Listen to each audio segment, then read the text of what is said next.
Welcome. We'll just get started. Welcome to tonight's webinar. This is on three-person positioning.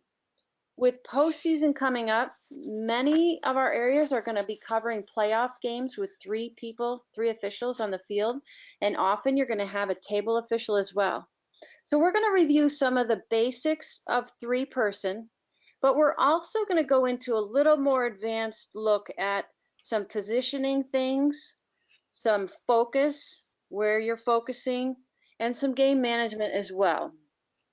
If you're new to three-person system, we do have some posted past basic webinars on three-person, and they're on the US Lacrosse website.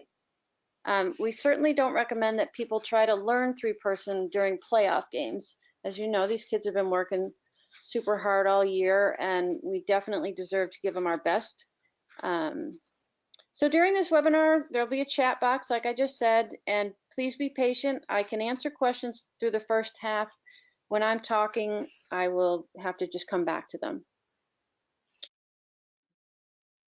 Okay, our first question is why? I need a slide, Liz. Why are conferences using the three-person system? And as Liz said, postseason is not the place to learn three-person or train others on three-person. These games should be given to the officials who have a good amount of experience in these skills. Tonight, we're going to review most of the basic skills here in the beginning. It will refresh your understanding and hopefully stimulate some questions for our conversations tonight. Use the question panel as often as you need to get an answer. We have officials standing by to help with the answers. The three-person system is going to enhance the safety of the game, the fairness of the game. It's going to have the officials in better position to see the spaces between, and it's going to allow the official to see the game from multiple angles. So that's why the teams are asking, conferences are asking for three-person system in their playoffs. We have the A, B, and C positions. Clicking. Liz. I'm clicking. She's clicking. Okay, the A, B, and C positions. A and B will be on the table side. Mine did not click, Liz. There we go. Sorry. There we go. That's okay. She's new to this, everybody, so just, bear with her. Note that A and B are on the table side. C is on the opposite side. Now, this is not in stone. If the sun is a problem at your game, you can switch these positions, and we know we can do that. Position A will lead to the right and be a trail to the left. Now, this should be familiar to everybody because this is the same assignments that you have in the two-person system.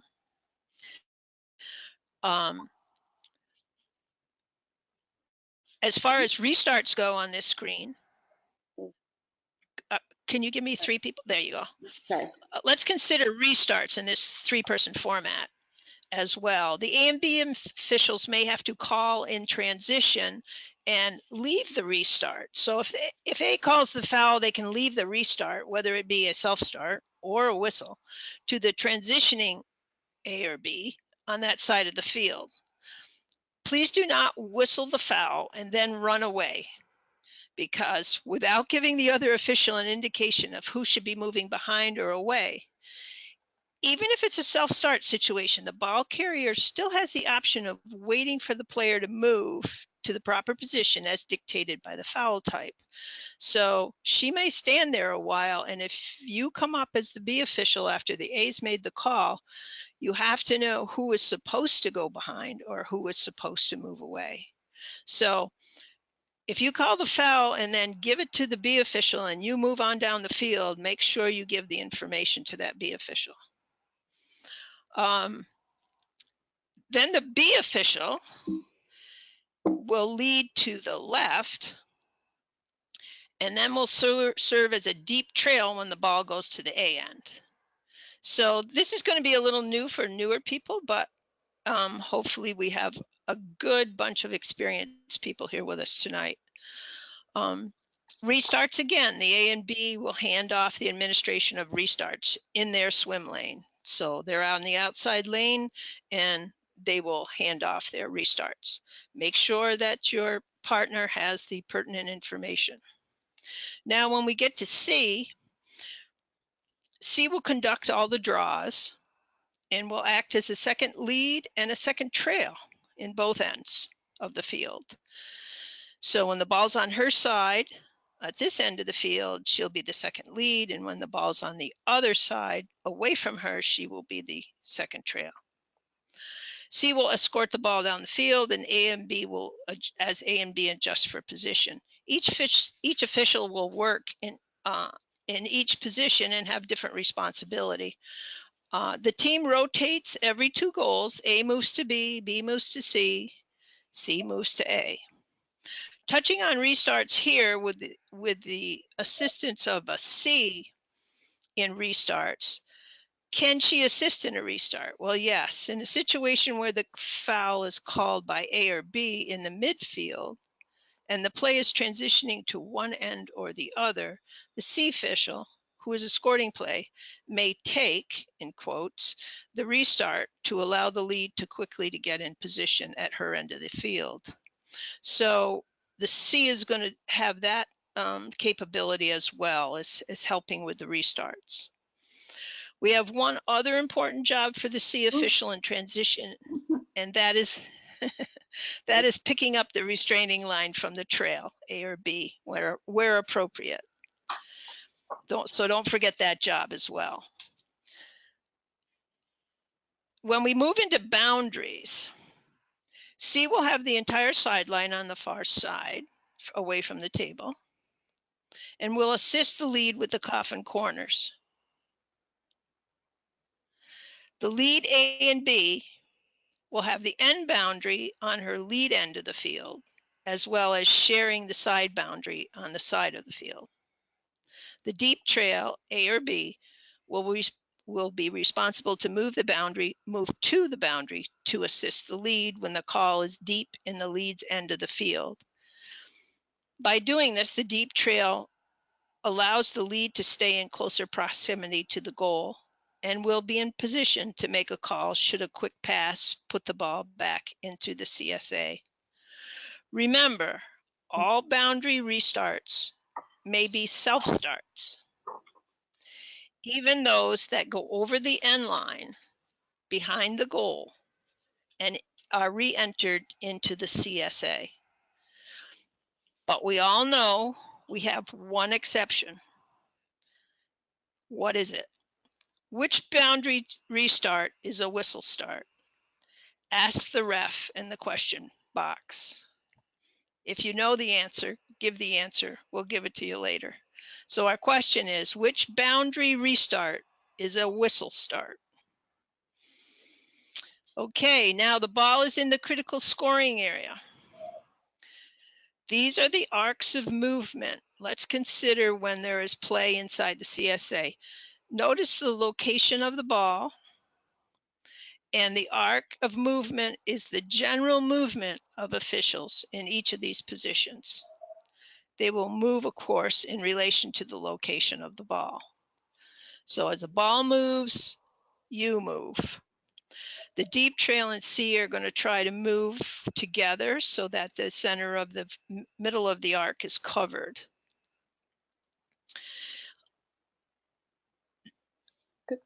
Each official's responsibilities may change when the ball moves. For example, free space to goal will be called a C's responsibility.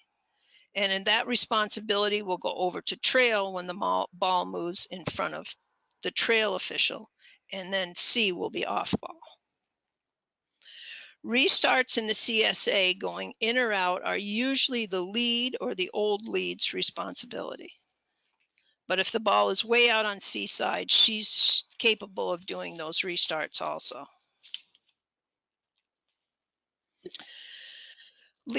In the next slide, we have lead covering the orange area. On ball here.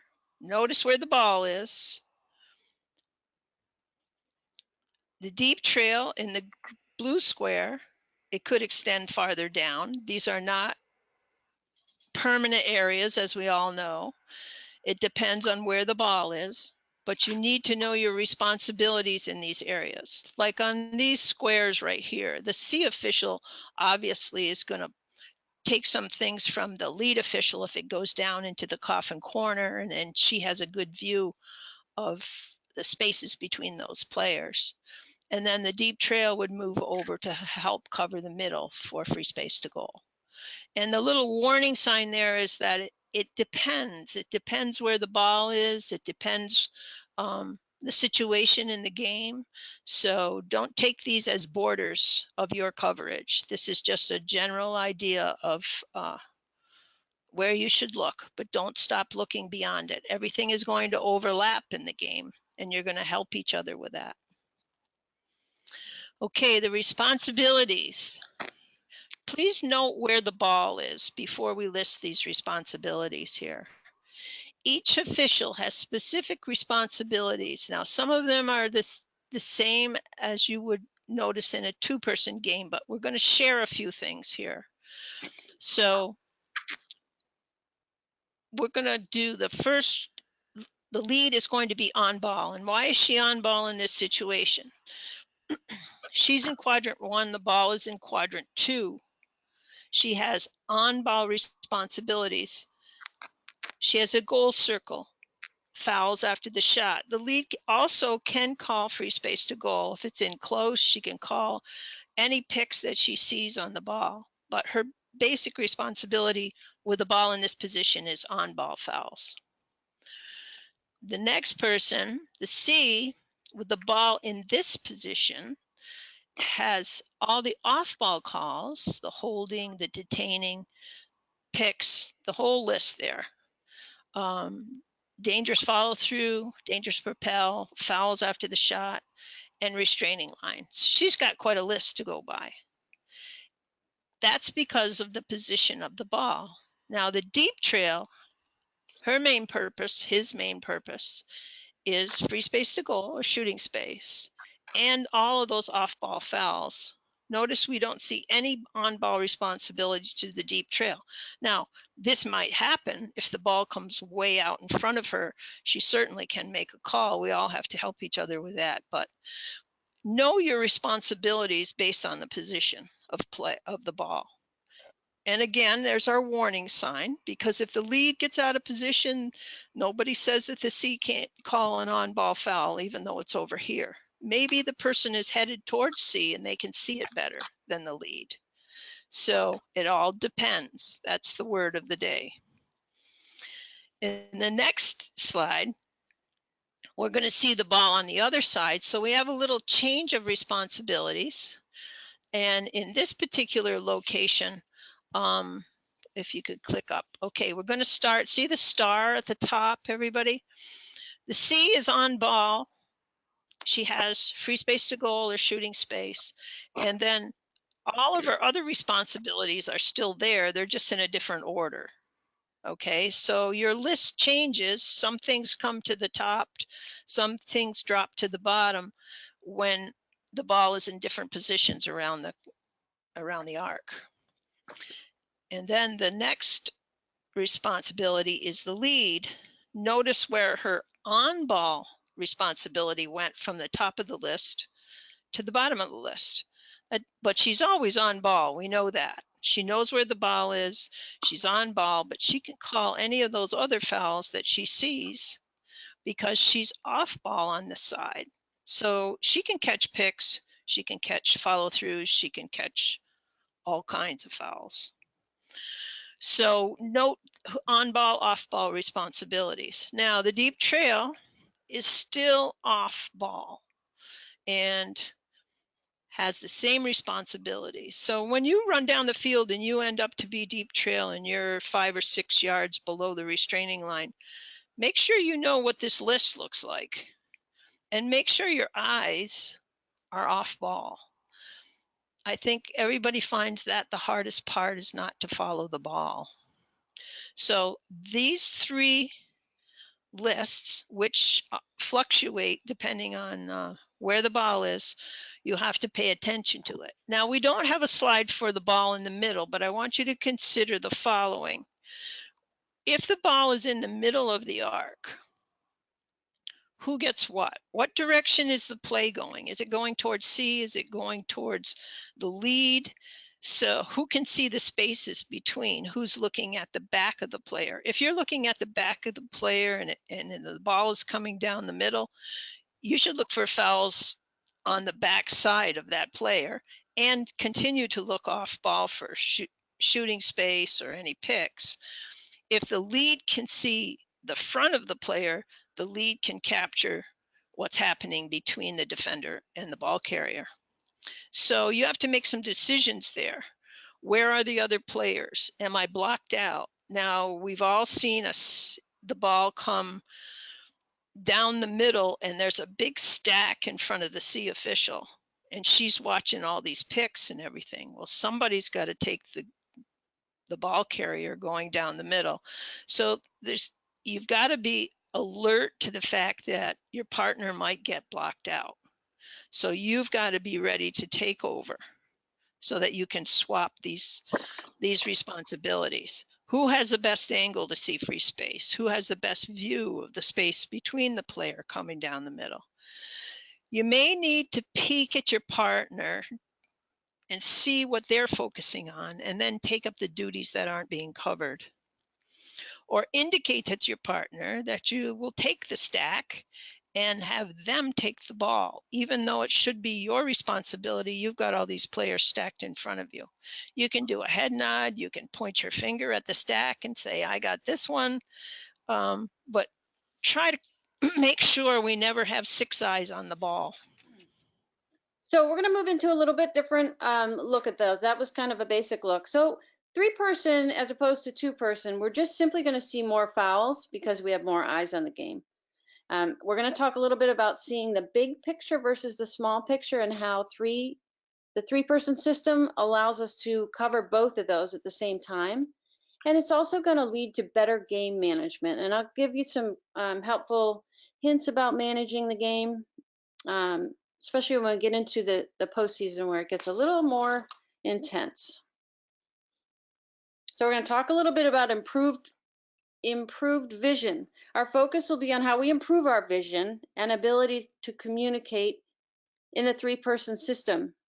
Better vision is taking a look at what is best to focus on, where we need to get to have the best look at something, and how can we improve this. Our overall game management will improve with better communication with coaches, with players, with partners, and with the table personnel, and through our mechanics with the fans who are watching.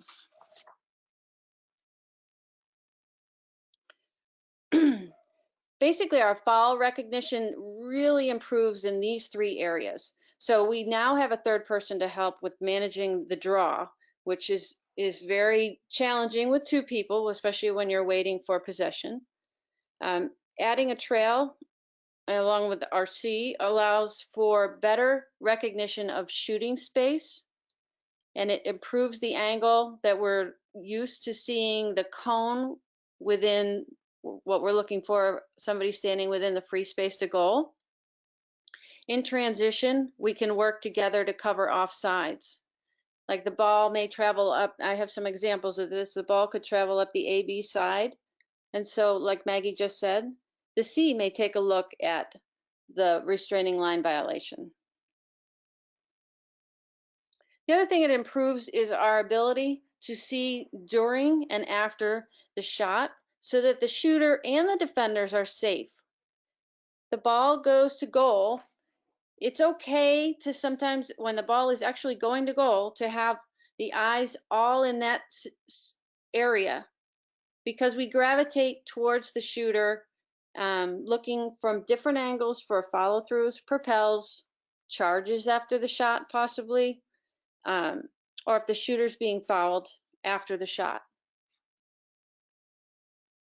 So here's an example of the draw. Now we have 2 people and they have 2 responsibilities. They have their initial responsibility will probably be the players on the circle.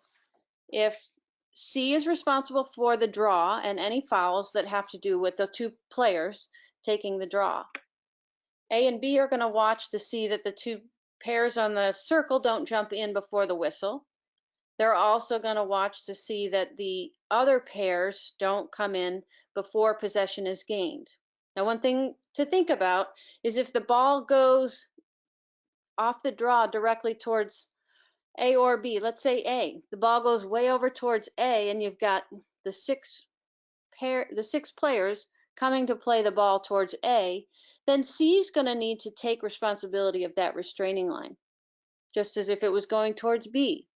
And B would have to then get on the ball if all the play and the ball is coming towards her. So it's really important to talk this over in your pregame. Foul recognitions. There's some fouls that having a third person make it much easier to call. Shooting space on the AB side is so much easier. The trail is now responsible for this. Trail has a great angle for this call. Occasionally, the lead would still make this call. For example, in a fast break situation, if the low defender on the lead side is in shooting space, the lead might just have better depth perception there to make that call. Fouls on the shots. Now we have 3 angles. All 3 officials should have a sense of when a player is going to goal, and therefore we have a trail and a C, and sometimes the lead looking at the shooter. It's great to have, depending on what angle the shooter's coming in, that opposite angled person, if it's coming in on the AB side, the C might have a really good look at what's going on during and after that shot. Offsides is another foul that we can manage better with 3-person. So in this picture, you can see that the AB, you can see the table side, and AB is going up that side, and there's a quick transition here, and C's in a perfect position to see that the white player has taken a step over the restraining line. Now in this scenario, in high school, we're just going to hold our whistle and see if she comes right back, because that's the defender. But also if it was an attacker, she'd be right there. So that's a good thing to talk about in your pregame as well. Okay, if any of you saw last week the officials view up on our Facebook page, it talked about looking at something versus seeing something. Before we move into this next area, I just want to briefly mention this. This is just an image to make my point. What do you see here? If you look at the zebras, can you see the lion? If you're looking at the lion, can you see the zebras? With our focus coming from 3 angles, we are increasing our awareness of the big picture and the small picture. I just wanted to think about this concept, looking at something versus actually seeing it. You can see something without looking at it. All right. And then Maggie did touch on who's on ball, who's off ball. So we have primary, someone's on the ball primary. We have somebody on their secondary is on the ball, and then we have people who are just off the ball. On most plays in a 3-person system, it's typical for the closer to the play or focus, the person is focused on the ball, while the others are watching off ball and see the ball in their secondary vision. The nearest official tends to have the smallest picture, such as on-ball fouls, what's happening right around the ball. And the 2 others tend to have a larger picture, maybe what's happening beyond the ball. As the ball moves and players change position, this will change. What your responsibility is depends on where the ball is and what the players are doing. So we're going to go take a look at some examples. I'll focus on lead for 1, trail, and C, and what their vision should be focused on. Okay, so just to give you a perspective, the lead and trail, you can't see the trail in this picture, are there in the C, and I put a big yellow ball for the dot for the ball. This is really a challenge often in 3-person. When the ball is on the far side away from the lead, right now it's below the goal line extended. So lead has got to have an idea of what the next move might be. So she has to have an awareness of where the ball is. C is the one who really probably has a really good look at the ball. So if the player with the ball right now was contested and was in about that area, I would expect the C to be a little more on the ball. So lead is trying to make a decision to see, should she go low if the ball gets further behind, or come high. So the ball carrier is now headed towards goal, and you can see that C has a beautiful view of between the players. Lead is starting to move higher because as the closer the ball gets to the goal circle, or the more contested the ball is, the lead wants to be in a better position to see that as well. Now the ball is moving and the player is just cutting right through. So the lead, again, is directly going to goal. C can help right here on the back side of the ball carrier, and lead can also look at the front. Lead must be able to see feet stepping in or on the goal circle, any contact on the back side of the white player, or any contact on the front side of the white player with the goalie. What I'd like to see here, if you notice, the lead originally is a little bit flat, so we doubled her and we moved her up. So this would be a better spot for that lead because there are three players almost right to her right, but she can probably see those players, even if she took a little bit, maybe a step further away. And this gives her a better angle to see the goal circle and to see those fouls right there. So just as that ball moved, the focus of lead started out kind of secondary, know where the ball is and have an idea of what direction it's going. But as it goes, then get into better position to see the fouls she needs to see. Okay, this gives that perfect angle. The tangent, if you taught that way, but the perfect angle to see between the players, and especially when they're just tippy-toeing around that goal circle, it's really crucial that you see whether she's on or in the goal circle. So as the ball moves closer to the goal, the lead has to move higher to see the players with the ball better. C's primary focus is on the ball carrier still and her opponent. She has the best angle still to see some of what's between the players. C can still see, if she's looking at those two, she can still see the other players in front of her. And trail is completely off ball with most of this. So lead has to know where the ball is and can officiate this pair once they get closer to the goal. All right, now we're going to take a little bit of a look at trail's focus. So here, to give you a perspective, again, I have the ball. C is a little bit out of the picture, and lead is also out of the picture. So right here, with the ball carrier going to goal, lead is going to change her primary to the front of these players. This player is being highly contested.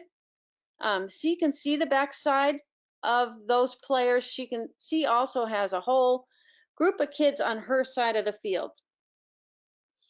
So she has to pay attention to those players there. So the lead has space to get higher, and maybe she should move there. So trail right here, her vision is she can see the ball carrier, but she's not going to focus a small picture on that ball carrier and call on ball fouls. The lead will do that. Here she can see beyond the pair that's running past the front of the goal circle. She can also notice this lone defender sitting down here. And so that's a player that's beyond the ball carrier. As the ball moves in, so excuse me, trail is in a great position to see that lone blue defender now has taken a step over. The attacker beat her opponent, and if this trail sees that, as she's standing here like this, I want this trail to identify that that's potential shooting space on the right hand side. And so I would love to see her get her whistle closer to her mouth. So when this happens, she can immediately blow the whistle. The girl's already stepping into shooting space. So that's where we want to be prepared for that shooting space call. seeing below or beyond and anticipating this girl's going to step into that space. And that gives you an example. Perfect, stepped right in. Number 18 can go to goal, and fortunately she does not shoot. So when we have the shooting space call made, then what I like here, if we have the third official, this allows the lead to focus on the ball and can set this up. And the trail can see, looking for shooting space. Trail should be looking, we said, beyond. So now that the call has been made, all three officials step in towards the critical scoring area. And this is what we like to see. So you can take a look at a picture right here and how this penalty zone is going to be cleared. So C is over there and she's taking a look at those people and what direction they need to go. We'd like the trail, who we hope makes the call. Her vocal should be shooting space on number 5 blue, first inside hash. So she's going to give the directive. She's the one who should be making the call, and she's the one who knows where it should be set up and who is going behind. And lead's going to come in and help clear the penalty zone on her side. Okay, now we're going to take a look at C. All right, so here it's lead and trail are on the far side, and C is right in our vision. And you can see right here that I'm going to call them green. The green team has the ball, and they're spread out pretty far. So C is similar to our trail in the two-person, only it's more involved, like Maggie said, called a second lead. Here we can see, take a look at C's need to cover the area, the field wide, but she also has to identify when she needs to focus on a smaller, more contested area. C is the only one on her side, so she has to cover the entire sideline, plus most of the players on her side. In this example, the ball has started with the first circle that's closer down towards the end line and now has moved up to the green player pretty much in front of the C. And from here, it's going to, you can see the player to the left, the green player over kind of above the 12, she's asking for the ball. So there's no need for, people often want to be outside of the ball. We're taught to stay outside of the ball. In this scenario, we can see that the low green player is wider than the C. However, the C can officiate that player or that space because it's not contested, and it's not a contested space, so she can stay inside of the ball in this situation. So she doesn't have to run super wide just to watch a player catch and throw a ball. Now the ball has moved all the way across this field. As it transitions to the AB side, C now has to focus on what is happening in the critical scoring area, where there are a number of players moving around. There's a lone blue player that's still very wide to C's right, and there's no need to actually, she's alone. She's not really going to foul. So there's not a whole lot. We know she's there, so we can see that she's there. We don't have to look at her. C can now look for the action between the players off ball, as well as there are a few players potentially in 3 seconds. If the team is moving the ball around here, C thinks that the low white might be in 3 seconds. If she thinks that low white player is in 3 seconds, what is her next move? If they're moving the ball like this, as they are, and she thinks that there's 3 seconds, there's no need for a flag. There is no scoring play here. So if the ball was moving around and she thought that player was in 3 seconds, she's going to blow that immediately. And in the high school level, she's just going to take that player in 3 seconds and put her behind the ball. So 3 seconds is not always a flag, only when it's a scoring play. I like the position of this C. She's got a good angle to see players to her left and her right, but also what's down in front of her. All right, so now she's taking a look at all these different angles. And she's just going to scan from player to player to player. now what we have is the ball. Oh, let me see. There we go. That's better. As the ball is passed from C's left to right between two very uncontested players. So the ball is going up and over her head, over from one side to the other. This is a great time for C to focus on the players in the critical scoring area. From this position, the C can see that both players, the passer and the receiver, are alone. And the only possible thing is they might miss the ball. So they're not going to foul. There's no need to watch the ball because the ball in the air is also not going to foul. So this is a great time to get a handle on what's going into what's happening in the critical scoring area.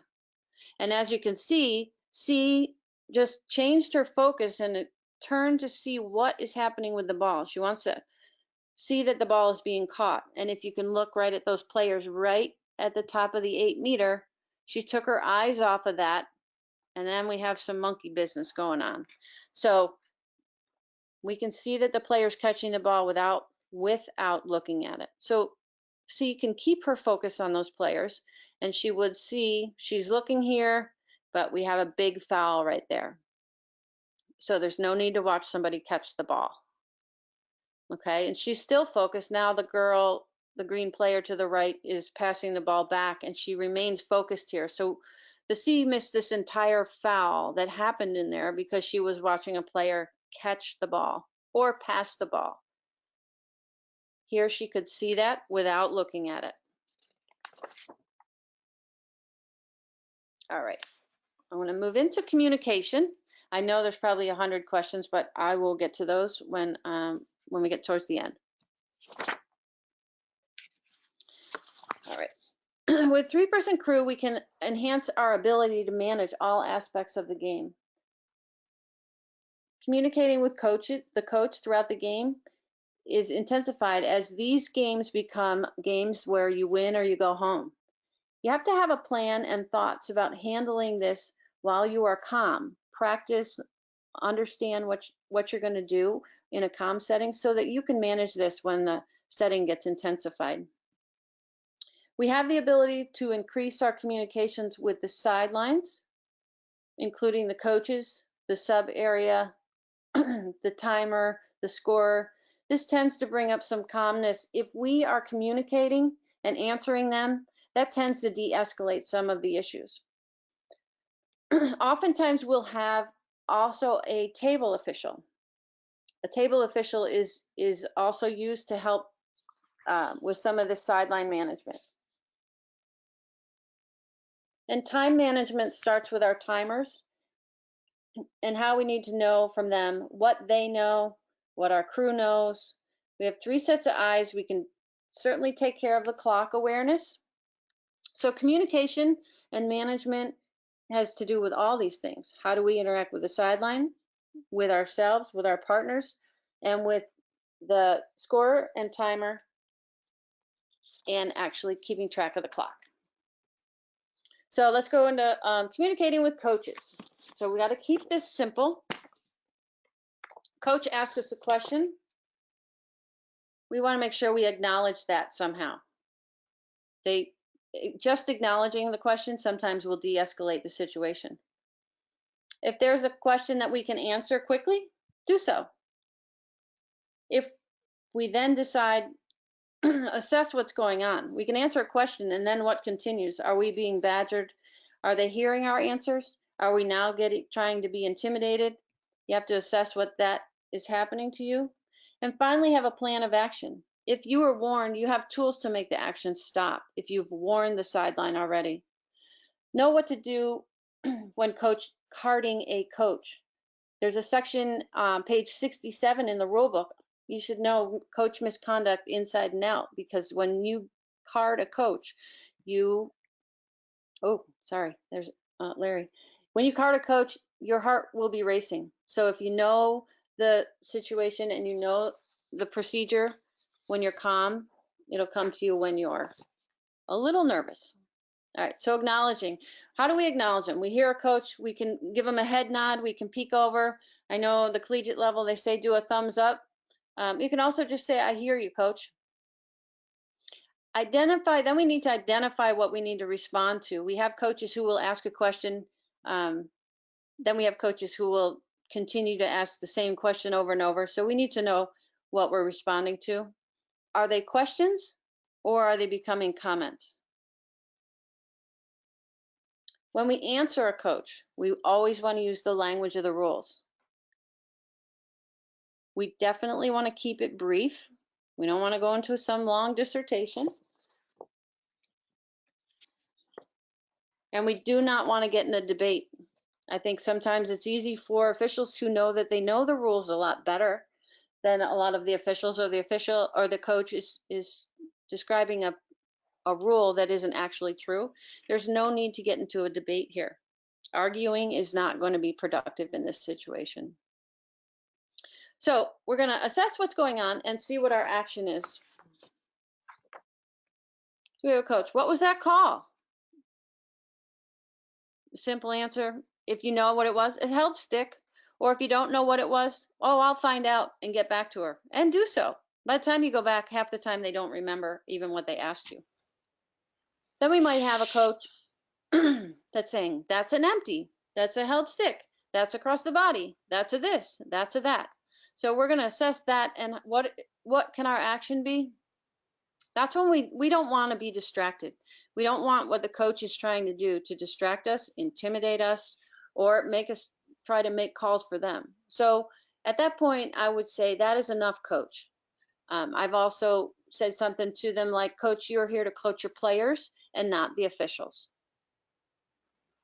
If it continues to escalate, something comes out that's real personal. That's when we draw the line in the sand and we don't tolerate that, and we have a tool for that. So if they get personal towards you, that's when you need to take your card out. Hopefully before this has happened, you've already warned them. That is enough, coach, is a warning. Time management. Know your timer. You need to know the timer and you need to know the clocks. It's really nice to go over and find out what the kids or the people at the table's names are, because people react to their name better than, hey, timer, something's going wrong, you need the clock stopped, you need something done. If you yell somebody's name, they're going to react a lot quicker. You want to find out if they've done this job before, and you also want to find out what they can tell you about the actual clock and the horn. You definitely want to know, is the horn an air horn? Is it an automatic horn? So you need to find out some information from them, and then you need to set them up for success. So there is a timer sheet. Could have uploaded that in our officials training stuff. We spend some time with them explaining their duties, as well as ask them what they already know. It's good to start there. Like, what do you know about this? Tell me what you know about, when you're supposed to start and stop the clock. Remember that they can also have a horn there if a coach wants to come over for a possession timeout, and remind them that a possession timeout means the ball's actually in one of their players' sticks before they beep the horn. And then if we give a card or we have timeouts, we want to make sure that one of the crew goes over to the table when a card is given. Make sure that the table is writing down the player, the time of the card. The release time is really important because that's the one the coaches are going to run over and ask for. If a team takes a timeout, just quick check in with them and review, find out how many timeouts each team has, and make sure that they have the same thing as you, somebody's on your crew is writing. And if there's overtime, make sure you review with that timer all the overtime procedures. Team management, time management with our team. All right, we got to keep an eye on the clock to help us catch issues quickly. So do you know when would be a good time to peek up at the clock? If it's during play, and it's right in front of you, you're not going to peek up at the clock. But if we have settled play, or we're way off the ball, or there's a foul in the CSA, times that we really want to check up and peek the clock is if we're just under 2 minutes and the clock needs to be stopped. If we're in overtime, after a goal, or when a timeout is called. We want somebody to write down the cards and timeouts, and if you have them, stick checks. So you need to determine that all three of you aren't going to write down. Your heads are not all going to go out when a card is given, go down when a card is given, or timeout, or an alternate possession. Just have one of the crew members should have eyes on the field. So if two people want to write, that's fine. And then remind each other of some odd situations and how you're going to handle those. What do we do if we have an inadvertent whistle, or inadvertent horn, or a player comes onto the field early? So we need to review that kind of stuff as a team. If a penalty is released during a draw, that is also an odd situation. So you want to make sure you manage that. If we have a goal and we may only have 5 seconds left in the penalty and we're pretty sure we might not get possession, somebody go over and talk to the table and get them to help you not have that player come in if they've already got 3 in between the restraining lines during that draw until possession is gained. Now they can choose to have 2 in there and leave the others behind. And when that card is released, she can jump in at that point.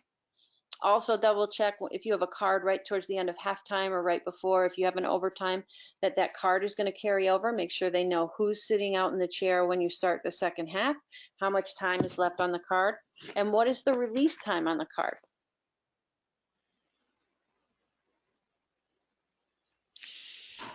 So Okay. Maggie, go into pregame a little bit. Yep. Yeah, and the 3 things we're going to cover are how does the 2-person pregame compare to the 3-person pregame. We're going to discuss the shaded areas. We're going to discuss communicating with each other and coach communication, some of which Liz has already covered.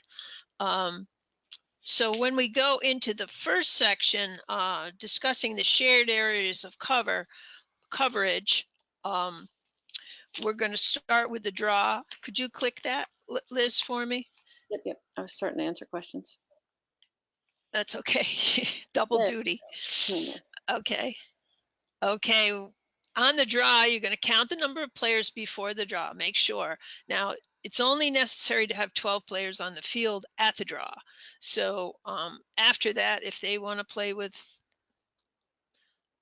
less than 12, that's up to them. But on the draw, you should have 12 if they have 12 players. So make sure that you're aware of the number of players that are available. You have to concentrate and share the players on the circle and the restraining line. Like Liz said, and a lot of people don't have this discussion. If the ball goes towards B, then the person who did the draw will cover B's restraining line. If the ball goes towards A, then the C will cover A's restraining line. That's an important thing to get worked out because you don't want 6 eyes on possession. It's not necessary. So work that out in the pregame. In the CSA, we're going to go for how you're going to assist on the free positions, what we're doing with false starts. If we have a false start behind the free position, if we have a false start on the side of the free position, we're going to cover who's going to cover the end lines, who's going to help with the coffin corner, which is a usual assignment. Between the C and the trail, this is a piece that gets a little not enough coverage. So the C and the trail have to work together. They have to help with the restraining line. If the ball's coming up C's side, the trail's got to stick around. They can't take off. They can't hand it off. If it's going up the trail side and the trail wants to leave or they're on ball, then the C's going to have to stick around and help the trail with the restraining line. Now, when you give off or accept the restraining line, please have the proper count. Don't just take it for the sake of taking it. The other thing the C and the trail need to coordinate is covering the middle of the arc. So if C gets dragged way out towards the sideline, chasing a boundary ball, the trail should move over towards the center and vice versa. If the trail gets pulled out to do a boundary or a foul near the boundary, then the C is going to have to slide over to the middle. But make sure the middle of the arc is being covered. The off-ball responsibilities, who's looking on ball, who's looking off ball in transition. So if the ball's going up the AB side, maybe C is off ball. A and B are a bit on ball because they might have to trade off the restart. But make sure that you have a clear-cut idea. Now, it all depends on the location of the ball, so it isn't stamped in stone. Off-ball responsibilities on free position setups. Make sure you have a discussion about that. And CSA play off-ball responsibilities. The next section is on shared areas of coverage and communicating with your partners. How are we going to manage the midfield if we have a double whistle? How are we going to manage that? Restarts in the shaded areas, the shared areas. That's where we can hand it off to our partner if you need to get ahead. Make sure you give them the information though. Eye contact, especially in the CSA. Make sure that you're having really good eye contact on who's going to take the ball, who's going to take the picks, who's going to, if you get in a situation, who's going to do the restart. Boundary calls. Because there's a self-start, the boundary calls are going to be a little quicker, but remember they have to come to a pause position and then go. It's not like the college game where they can run in. The deep trail covers the side boundary in the attacking end of the field, so the trail is there so that the lead can stay closer into the arc and get ready for a transitioning ball that might come back from the sideline and come back into the arc quickly. So the deep trail is going to chase that ball out to the sideline and make that decision, so the lead does not have to move. The restraining line, as we discussed, make sure that you have the count before you pick it up, and don't just give an indication that you've got it and you have no idea how many people are back there. Off ball in transition, setting up fouls in the CSA. Seems like we've got a very, very long list here. It should be long. And some of it are just, yes, okay, that's how we're going to do it. And it doesn't have to be a huge discussion. Just make up your mind that you're going to work as a team. The last part of the three-person pregame is communication with the coaches. If your signals are good, you'll have good communication. Stick check request, who's going to perform it? Questions during the game, working as a team to respond. Okay, you might have, the coach might bring you together at halftime and have a question. Figure out who's going to answer it. If you've got a head official or you've worked out what has happened in that situation, then have one person be the speaker. If you have an unruly coach, make sure you tell your partners that you've had to have multiple conversations on your sideline, because when your partners rotate, they may not know that you have already given a verbal warning of some sort to this coach. So, let them know. And the game clock awareness, game and clock awareness. Discuss rough play, discuss whether you're going to upgrade cards and how you're going to do that. Remind them that there's injury timeout, there's no coaching, and especially in this playoff season, the overtime procedures may be different in your state than what they've been covering in the regular season or your association. Make sure you have a copy of the overtime procedures in your bag or on the table so that all the coaches are aware of what the overtime procedures are. And when you get to that coaches meeting or captain's meeting and you ask for confirmation on their equipment, you might want to go over the overtime procedures for postseason.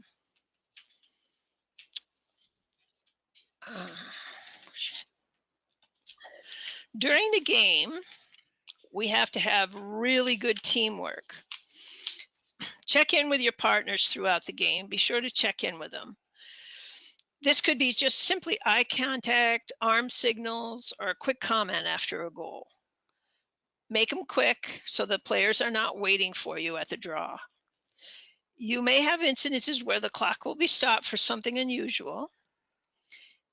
If you have to converse at that time, make it quick and make sure that if you're changing the call or giving the ball to the opposing team, that someone goes to the sideline and informs the coach and the table why this happened. You can inform the table in case a coach has a question after you go to restart the game, and possibly the table can help them. If you're going to have a table official, that's even better, but make sure you tell the table official why your decision happened and what the decision was. Be supportive of your partners. We are a team out there, and we all need to trust each other and help each other throughout the game. Be the type of partner you want to work with. Now, our last section is on post-game.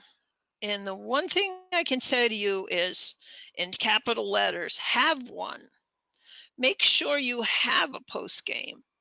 Consider the fact that you may have another playoff game, a sectional game, a regional game, or a state playoff game. You need to learn from your experience in this game. And every three-person event that you do, take the time to have a post game and have a good post game. Your discussion should include all of these pieces here: the unusual situations or incidences that happen, how we could have done it better, what you yourself could have done better. Make yourself a little list, like I should have made that call, or I could have made that call. I was in the wrong position. How can I do that better? And if you move on to another playoff game, you will appreciate the feedback and the introspection that you covered in this post-game discussion. The learning, whether it be in 3-man or 2-man, should never stop, and you should continue to have a really good post-game at any and every game you always do. If not with your partners, have it with yourself. Mhm. And I thank you for your time.